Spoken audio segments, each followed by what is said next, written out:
Anda masih menyaksikan Kompas Siang, Saudara. Tinggal 3 bulan jelang pilkada serentak, calon gubernur Jakarta masih belum tampak jelas. Arah partai-partai yang cenderung bergabung jadi satu koalisi, yakni Koalisi Indonesia Maju Plus mengusung Ridwan Kamil, membuat fenomena kota kosong muncul ke permukaan. Akankah pilkada Jakarta benar-benar hanya satu calon melawan kota kosong?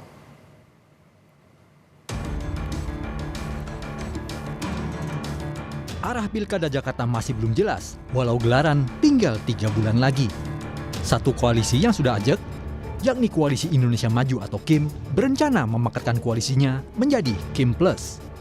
Soal wacana KIM Plus ini, Ketua Umum Partai Amanat Nasional Zulkifli Hasan memilih satu suara dengan Prabowo dan Gerindra di pilkada Jakarta.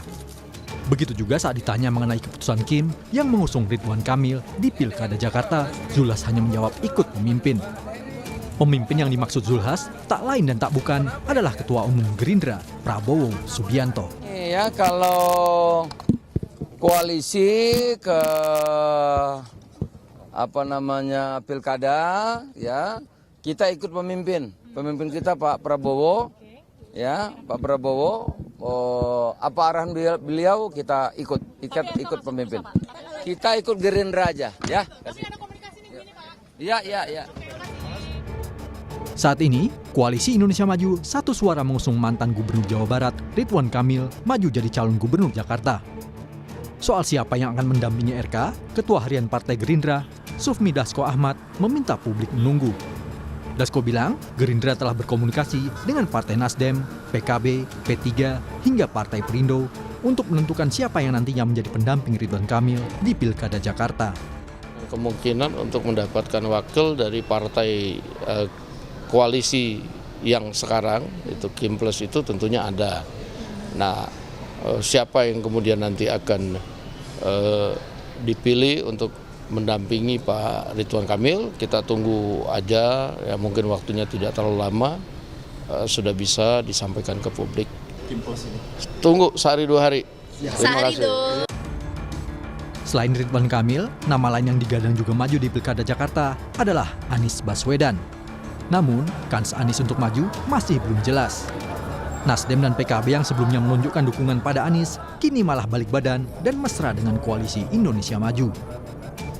Jika Nasdem dan PKB memutuskan untuk berada satu payung di Koalisi Indonesia Maju dan menjadi KIM Plus, maka tinggal PKS yang masih bersama Anies. Tapi, ada satu partai lain yang hingga kini belum menunjukkan tanda dukungan pada sosok tertentu di Pilkada Jakarta. Ya, Partai Banteng alias PDI Perjuangan percaya diri dan menyebut tak terpengaruh untuk ikut bergabung dengan Koalisi Indonesia Maju atau KIM Plus. Ketua DPP PDI Perjuangan Said Abdullah menegaskan partainya akan mengusung calon sendiri. Penggodokan di internal partai masih berlangsung meski PDIP belum memastikan rekan koalisinya. Pasalnya, PDI Perjuangan tak bisa mengajukan calon sendiri karena ada syarat pencalonan minimal 24 kursi di DPRD. Insya Allah Jakarta kami punya calon. Punya calon sendiri. Calon sendiri apa? Kok ketika aku punya calon ditambah-tambahin sendiri, nanti ujungnya melawan. Berkompetisi. Siap. Berarti KIM Plusnya di Jakarta bukan PDIP berarti salah satu partai gitu ya? Kami lagi menggodok calon sendiri. Oke. Jika tak terbentuk poros koalisi baru, karena PKS dan PDIP sama-sama tak bisa mencalonkan sendiri, maka Pilkada Jakarta terancam hanya satu nama calon gubernur melawan kota kosong.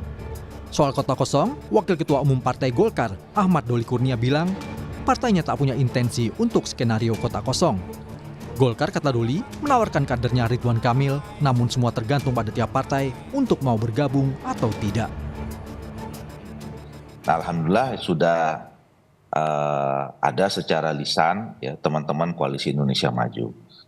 Nah, tapi seperti biasanya, ya daerah Jakarta ini kan nggak ada bedanya juga dengan daerah-daerah yang lain ya. Proses dan mekanisme tentang pencalonan seseorang atau pasangan calon yang mau kita dukung itu kan semuanya melalui partai politik atau gabungan partai politik. Ya kami tentu melakukan lobby pendekatan ya, menawarkan proposal bahwa kami punya calon yang kami anggap cukup kompeten yang menawarkan. Nah, sekarang tergantung dari partai politiknya saja kan. Sementara anggota Dewan Pembina Perludem Titi Anggraini menyebut kota kosong jadi cara paling efektif untuk menghadang calon potensial maju dalam pertarungan pilkada. Titi menyayangkan tidak adanya sanksi elektoral jika partai politik memaksakan kota kosong.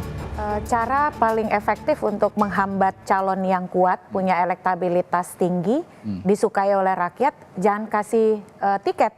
Dan itu hanya bisa dilakukan kalau semua syarat dukungan diborong. Sehingga partai-partai yang punya calon berbeda tidak punya ruang untuk mengusung calon lainnya begitu.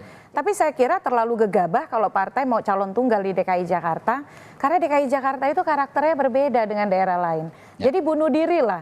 Nah tetapi mungkin partai akan mengambil risiko itu karena tidak ada sanksi elektoral. Pemilu masih 5 tahun lagi. Apa yang bisa kita lakukan dalam memberikan hukuman pada partai politik kalau mereka memaksa calon tunggal selain Fenomena kota kosong walau diatur pelaksanaannya dalam perundangan menjadi catatan buruk bagi demokrasi. Selain tidak menyerap suara rakyat yang menjadi pemegang suara, potensi kota kosong yang justru menang akan menimbulkan kekosongan pemerintahan. Di sisi lain, dominannya kekuasaan dari partai pengusung satu calon saja juga berpotensi bagi-bagi kue kemenangan tanpa pengawasan dari pihak eksternal. Lantas, kemana arah Pilkada Jakarta? Akankah kota kosong benar-benar muncul dalam bilik pencoblosan warga Jakarta? Tim Liputan, Kompas TV.